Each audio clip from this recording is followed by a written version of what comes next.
Hey everyone, welcome back to Six Sister Stuff. Today I'm sharing with you something a little bit different. I'm going to show you some things you didn't know you could make in the Instant Pot.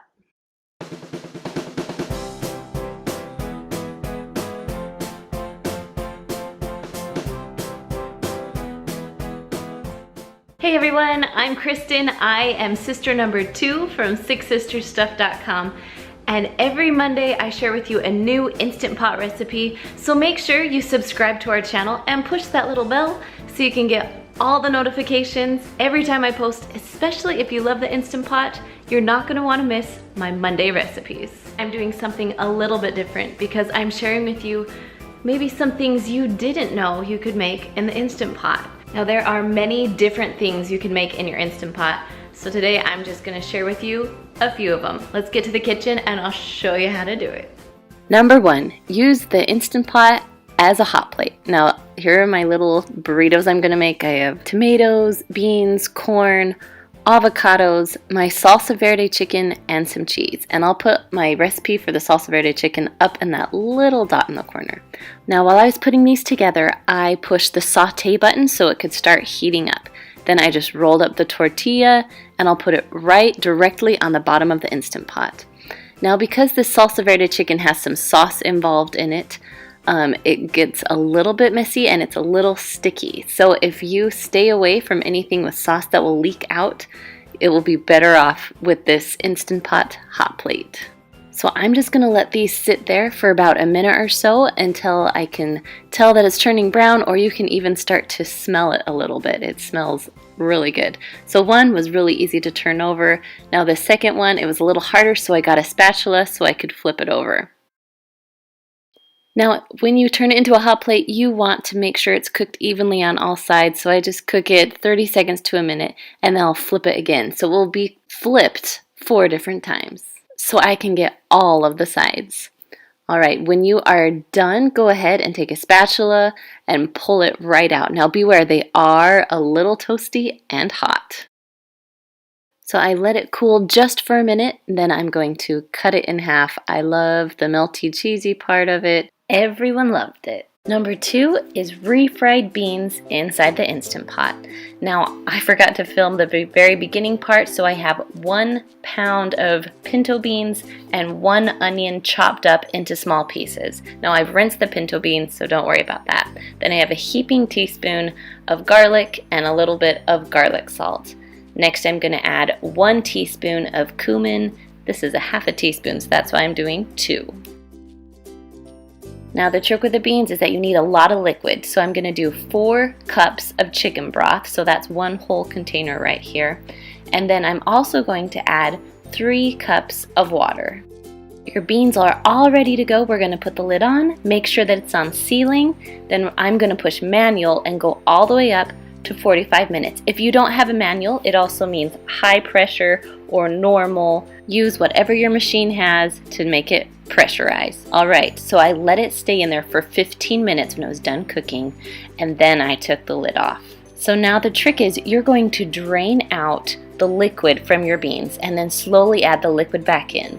I put 1 cup of liquid back in there, and that's how I like my consistency, and then I'm going to smash my beans. If you want it thicker, maybe start with a half a cup and you can slowly add the liquid back into your beans. So my kids love bean burritos for lunches. So I like to put some foil down, then I'm going to get a tortilla and put my beans into it. Now these are a little bit thinner beans. My kids like it better that way.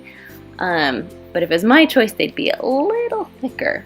Alright, so I'm going to put just a little bit of beans down, and then I just put cheese on top because it's just a bean and cheese burrito.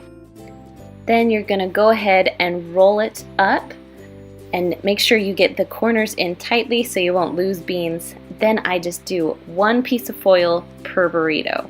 So just roll it up so there's no places touching the air, and then I stick these individual things right inside my freezer. Number 3, you can make the best rice inside the Instant Pot. So you can do white rice, or I like to use the brown rice. But today I'm going to do my white rice. So usually when I make rice, I get comments that I didn't wash my rice I'm going to try harder to wash it. So I'm going to measure out 1 cup of rice, then I'm going to go and rinse it so that the water runs clear. Once it's all clear and all clean, I'm going to go ahead and dump my rice just right into the bottom of my Instant Pot. Now for me, I like to add 1 1/4 cup of liquid per every cup of rice. So if you're going to have 2 cups of rice, you're going to have 2.5 cups of liquid, and you can use water or chicken broth. Right now I'm just using water, although I love using chicken broth. Then when you're done, go ahead and put the lid on, make sure it's closed all the way, and you're going to turn your knob to sealing, not venting. Now, lots of Instant Pot machines have a rice cooker, but there are some that don't, and so I'm going to go back to my manual. If you don't have a manual button, it's high pressure or normal, whatever it uses to make it pressurize. And then if you're doing brown rice, you're going to do 20 minutes. If you're doing white rice, you're going to go down to 8. Then you're going to let it release on its own. That's what the L means. For about 5 to 10 minutes. So I'm 9 minutes, close enough. I'm going to flip the knob over to venting and open up my lid. Then when you're all done, you just go ahead and mix your rice around. Now if you love jasmine rice in the Instant Pot is delicious. Alright, number 4, Instant Pot strawberry jam. Now this is a little bit healthier version of strawberry jam because I don't love it with a ton of sugar. So I'm going to take a pound of strawberries, take the green off, and then you want to slice your strawberries. You can cut them in half or in fourths, whatever works best for you. I like to cut them in smaller pieces. Next, you're just going to dump your strawberries right into the bottom of your Instant Pot. Now spread them out a little bit so that the strawberries are touching the bottom of the Instant Pot. Alright, then we're going to add 1/8 cup of sugar. Only 1/8 for a pound of strawberries is pretty good. Next, you're going to add about 1 ounce of orange juice. Now I know what you're thinking, that's not a ton of liquid, but I'm telling you it'll work because of the strawberries release juices too.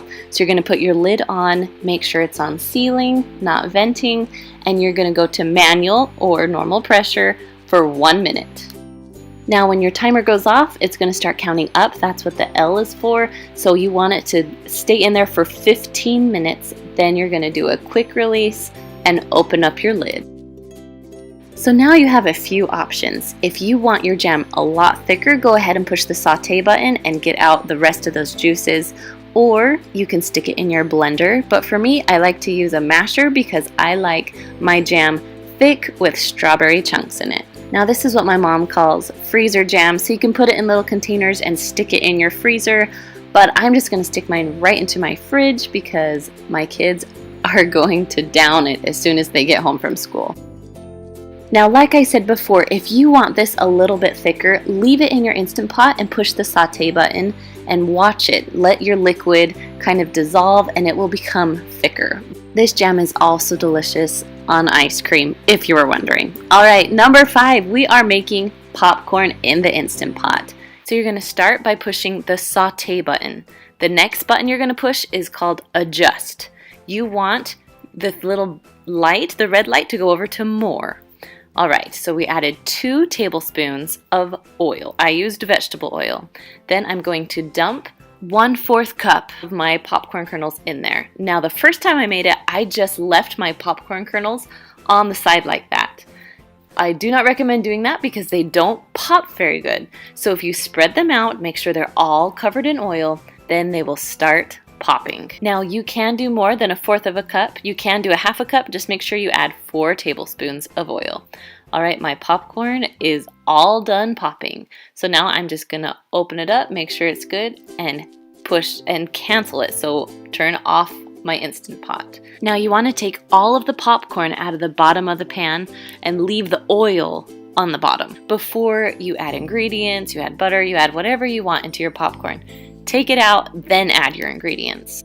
Right now, my favorite popcorn is my mom's caramel popcorn. It's delicious. Now, if you have an Instant Pot, make sure you join my Instant Pot Facebook group. I'll put a link in the description for you. And thank you so much for joining me today on my Instant Pot Mondays. Don't forget to subscribe to my channel if you haven't done so. And if you are subscribed, make sure you push the little bell so you can get all of the notifications every time I post. All right, guys, have a good week. See you later.